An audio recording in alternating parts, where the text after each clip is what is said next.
नमस्कार दोस्तों, मैं सुनील कुमार आपका फिर से स्वागत करता हूं आपके अपने चैनल क्या ऐसा होता है में। दोस्तों, पूरी साल हम जिस त्योहार का बड़ा बेसब्री से इंतजार करते हैं वो होता है महाशिवरात्रि। और खासकर मैं अपने बारे में बता रहा हूं, मुझे तो पूरी साल में केवल एक त्योहार अच्छा लगता है, वो है महाशिवरात्रि। ठीक है। काफी लोगों का जो फेवरेट त्योहार होता है वो हो सकता है होली होगा, वो हो सकता है दीपावली होगा, रक्षाबंधन होगा। लेकिन मुझे तो महाशिवरात्रि का त्योहार सर्वोपरि लगता है।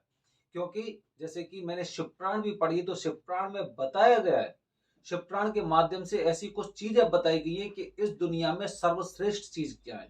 अगर मैं मंत्रों की बात करता हूं तो पंचाक्षरी मंत्र और व्रतों की बात करता हूं तो उसमें महाशिवरात्रि का व्रत सर्वोपरि बताया गया, मतलब सर्वश्रेष्ठ बताया गया है।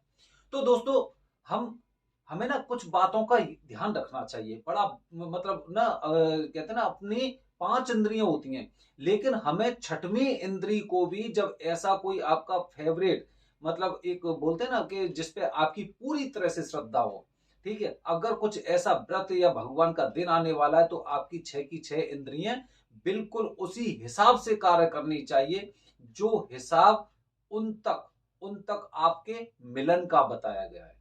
आत्मा से आत्मा के मिलने का जो माध्यम बताया गया है, अपनी छह इंद्रियों को एकदम हमें चुस्त और दुरुस्त रखना चाहिए।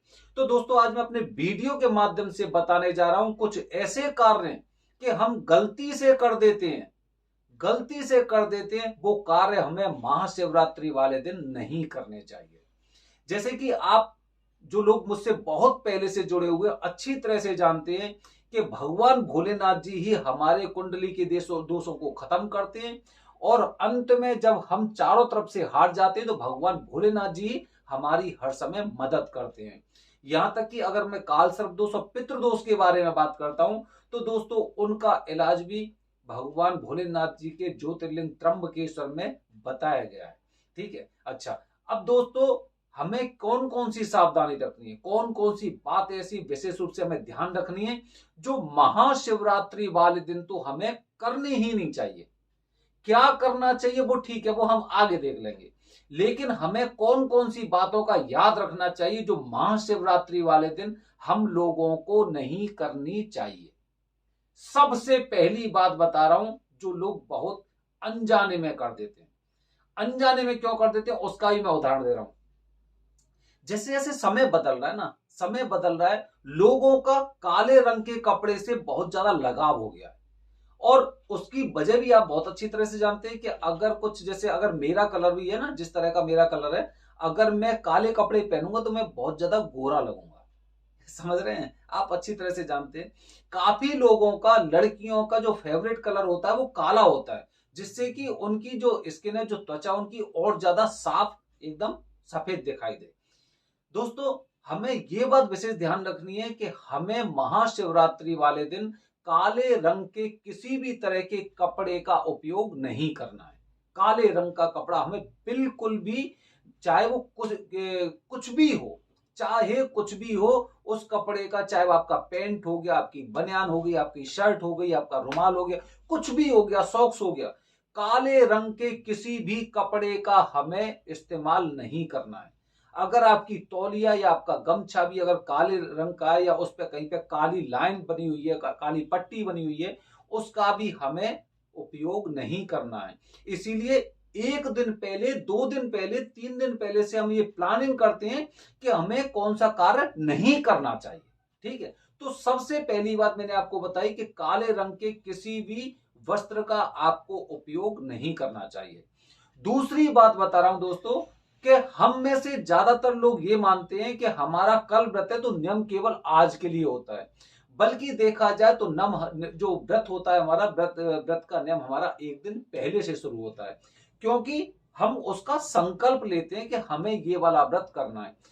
तो दोस्तों, इसीलिए हमें उससे एक दिन पहले, ये 18 तारीख की महाशिवरात्रि है, तो 17 फरवरी को हमें किसी भी प्रकार के लहसुन प्याज वाले खाने का सेवन नहीं करना है। हमें मांस मदिरा का सेवन नहीं करना है। और अगर हमारे घर पे अगर लहसुन प्याज रखे हुए हैं तो 17 तारीख को ही या 16 तारीख को ही आप उन्हें अपने घर से बाहर कर दो या फेंक दो। ठीक है। लहसुन, प्याज, मांस, मदिरा का बिल्कुल भी आपको सेवन नहीं करना है, 17 तारीख को भी, 18 को भी और 19 को भी। क्योंकि कहते हैं ना, सर्वोपरि व्रतों में सर्वश्रेष्ठ अगर महाशिवरात्रि का व्रत है तो उसकी महिमा इसीलिए कि उसके लिए तैयारी हमें एक दिन पहले से करनी पड़ती है और उसके नियमों का पालन हमें एक दिन बाद तक करना पड़ता है। ये बात आप लोगों को विशेष रूप से ध्यान रखनी है। अच्छा, इसके अलावा हमें और क्या नहीं करना चाहिए? इसके अलावा जो तीसरी बेहद महत्वपूर्ण बात है वो बात यह है कि काफी लोगों को मैंने देखा है कि सुबह पूजा करने के पश्चात और शाम के बीच का जो समय होता है उनके लिए बहुत ज्यादा कठिन हो जाता है और इसलिए वो दिन में सो जाते हैं। काफी लोगों की मान्यता होती है कि इस दिन रात्रि में नहीं सोना चाहिए, इसलिए वो दिन में सो जाते हैं। ठीक है। महाशिवरात्रि वाले दिन ना दिन में ना रात में आपको बिल्कुल नहीं सोना है, बिल्कुल नहीं सोना है। आप मनन कर सकते हैं, आप ध्यान कर सकते हैं, लेकिन ध्यान के चक्कर में ऐसा नहीं कि आप एकदम पूरी तरह से निद्रा की अवस्था में पहुंच गई और आप एकदम खर्राटे लेने लग गए, एकदम खर्राटे लेने लग गए, आपने ध्यान का बहाना बनाया और आपको पता चला कि भाई ऐसी स्थिति चल रही है। तो आपको दिन में बिल्कुल नहीं सोना चाहिए। ठीक है, बिल्कुल नहीं सोना चाहिए। काफी लोग ये कहते हैं कि क्या मैं रात्रि में दीपक जला सकता हूं भोलेनाथ के सामने? काफी लोग, तो दोस्तों, आप दीपक अगर जलाते हैं रात्रि में तो वो तो बहुत अच्छी बात होती है। ठीक है, आपको इस बारे में बिल्कुल नहीं सोचना चाहिए। बल्कि ये है कि जो कुबेर धन देवता कुबेर महाराज हैं, ठीक है, उनको भी वो धन का पद क्यों प्राप्त हुआ? वो इसीलिए प्राप्त हुआ क्योंकि उन्होंने रात्रि के समय भगवान शिव के शिवालय में और दीप जलाया था। ठीक है, तो उसका कर सकते हैं। अच्छा, हमें क्या नहीं करना चाहिए? अच्छा, इसके साथ हमें, मैं बता रहा हूं आपको, हमें कभी भी इस दिन गुस्सा नहीं होना चाहिए। कितना भी काम हमारा खराब हो जा, कैसे भी खराब हो जा, ठीक है, चाहे कुछ भी हो जाए, किसी से भी, बच्चों से, पत्नी से, बड़ों से, आपके जो रास्ते में आपको दिखाई दे रहे वो लोग, किसी से भी आपको गुस्सा नहीं करना है। क्योंकि गुस्सा अगर आप करती हैं तो आपका संयम टूटता है और संयम टूटता है तो आपका नियम टूटता है। इसलिए आपको गुस्सा बिल्कुल नहीं करना है। किसी भी स्थिति में, परिस्थिति में आपको गुस्सा नहीं करना है। ठीक है। अच्छा, और दोस्तों, काफी लोग क्या करते हैं, जैसे कि मंदिर जाते हैं, मंदिर जाते समय वो रोली, चावल, चंदन, ये सारी चीज लेके जाते हैं। काफी लोग हल्दी भी ले जाते हैं। ध्यान रखना है, महाशिवरात्रि वाले दिन भी आप ये गलती मत करना।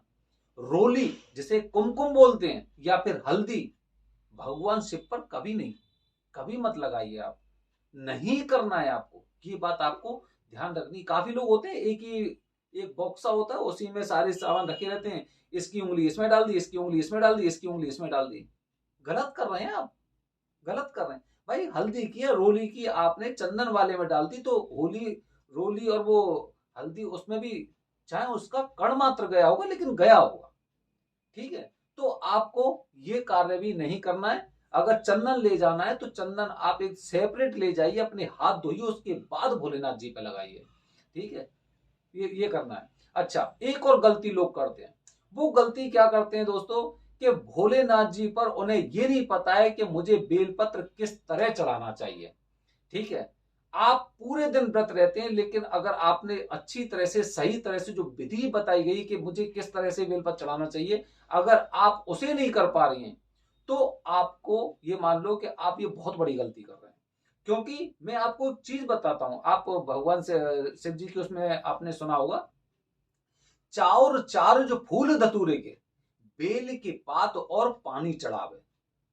चाउर चार जो फूल धतूरे के, बेल के पात और पानी चढ़ावे। गाल बजाए के बोल जो, हर हर महादेव धुनी जोर लगावे। तिनई महाफल दे सदाशिव, सहजई मुक्ति भुक्त सो पावे। बड़ भागी नर नार सोए जो, सांव सदाशिव कौन ध्यावे। मतलब भगवान शिव को जो सबसे ज्यादा प्रिय है वो बेलपत्र है। और अगर आप उसी बेलपत्र को अगर ठीक से नहीं चढ़ा रहे हैं तो आप ये देखिए कि साल भर में एक त्योहार आने वाला है, उसको आप ठीक तरह से नहीं कर पा रहे हैं, तो मतलब आप गलत कर रहे हैं। ठीक है। अच्छा, एक और अंत में चीज बता रहा हूं कि काफी लोगों को मैंने देखा है कि महाशिवरात्रि का व्रत रखते हैं, या भोलेनाथ जी का व्रत रखते हैं। पर अभी महाशिवरात्रि आ रही है, उसी की बात करते हैं। शिवपुराण के अनुसार हमें बताया गया है कि अगर महाशिवरात्रि का व्रत होता है तो नमक और मिर्च का सेवन किसी भी हालत में नहीं करना चाहिए, किसी हालत में नहीं करना चाहिए।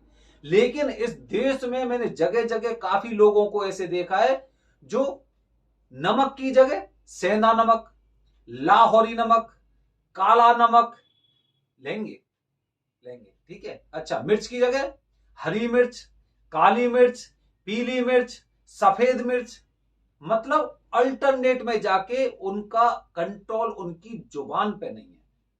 शिवपुराण में ये नहीं लिखा है कि भाई आपको सफेद नमक नहीं खाना है, काला खा सकते हो। नमक लिखा है, और ये सारे नमक हैं, काला नमक, सेंधा नमक, लाहौरी नमक, ये सारे नमक होते हैं। तो मतलब नमक नहीं खाना है, खाना ही नहीं है। और मिर्च की मना किया तो ऐसा नहीं कि वो लाल वाली मिर्च नहीं खा सकते और सब खा सकते हैं, नहीं, वो भी नहीं खानी है। नमक और मिर्च का अगर आप सेवन कर रहे हो तो भगवान भोलेनाथ जी को आप क्रुद्ध कर रहे हो। व्रत के नाम पर आप उन्हें ऐसा क्रुद्ध कर रहे हो कि जिसका खामियाजा आप लोगों को भुगतना पड़ सकता है। क्योंकि जो चीजें वेदों के अनुसार हैं वही आपको करनी चाहिए, प्रतिकूल चीजें आपको नहीं करनी चाहिए। तो मैंने आपको ये मोटे मोटे तौर पर कुछ 5 और 6 पॉइंट बताए हैं। अगर आप इनका इस बार पालन करके देखिए और 7 दिन के बाद, 15 दिन के बाद आप खुद देखिए, आपको खुद लगेगा कि मेरे साथ कुछ अच्छा हो रहा है। भावा आने वाले हैं महाशिवरात्रि की, आप लोगों को बहुत बहुत शुभकामनाएं। अपना व्रत अच्छी तरह से करें, नियमों के अनुसार करें, शास्त्रों के अनुसार करें। एक और बात दोस्तों मैं बताने का प्रयास कर रहा हूं आपसे, अपने जीवन में कम से कम एक इंसान ऐसा बनाइए जो कम से कम बाबा से जुड़े, चाहे हर हर महादेव के माध्यम से, या ओम नमः शिवाय के माध्यम से, या सीताराम के माध्यम से। धन्यवाद दोस्तों। हर हर महादेव।